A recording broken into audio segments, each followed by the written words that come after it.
Yo, what's up guys? Another day, another game. This is Ron Talks once again. Based on my 10 minutes of experience playing this game, may mga isi-share ako sa inyo about sa larong to. So, base sa mga paglalaro kong to is medyo hirap yung mga melee type dito, no? So, more on ano siya? More on dapat mob type. So mas pabor tong game na to sa mga Magic Lad, Dark Wizard, ayan, Dark Lord, ayan, sa mga mob type hero. So hindi ko naman din sinasabi na medyo may kahinaan dito yung mga Blade Knight, yung mga single type, pero siguro kasi pag ganitong bago pala yung game, so marami kang makakasabayan, no, na more on ang build nila is pure mobs muna. So si Dark Knight medyo hirap pa siya rito. So ito yung character ko, Magic Gladiator. So tinigil ko na muna yung Lancer. Medyo hirap sa quest eh. So more on quest type kasi itong itong laro na to. So yan, makikita nyo na medyo lagi pa siyang konti, siguro dahil sa bagong laro. So may mga dapat pang i-enhance sa game na to.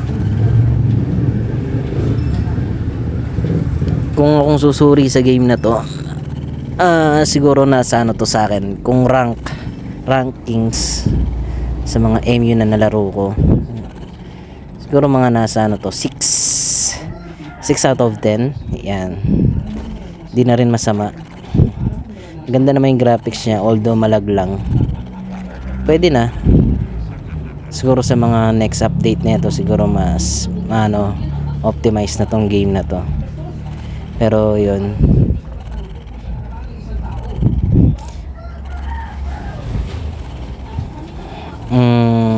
ano nga bang mga dapat tandaan dito? Okay, hindi to tulad nung ibang MU na may Miracle Box quest. Ito kasi more on lang siya, yung mga natural na quest lang, yung papatay ka ng ganito, papatay ka ng ganyan, ganun lang. Tapos RB may rebirth nga pala din to. So yun, medyo may pagka downside dun sa larong yun, kasi based sa advertise nila is old MU classic type. Kaso may rebirth siya. So yun, medyo downside sa ganun. Kasi nung naglaro ako nung MU nung high school is wala naman talaga yung rebirth, yung MU Philippines. Yun yung kauna-unang MU dito sa sa Pinas. So yan, beta test pa nga pala to. So yun, watch lang kayo guys, like, share, subscribe. Kung may mga katanungan kayo about sa game na to, comment lang kayo. Tapos tackle natin yung mga pwedeng pag-usapan. Ayan, mga free wing din siya, kaso mahal nga lang. Medyo pahirapan din yung yung Zen dito. Kailangan mo magbuno ng siguro kung CP gamit mo, medyo mahirap, no? Yan yung isa sa mga baganyan. So yan, marami din pala mga Pinoy na naglalaro nito, which is good. Yan.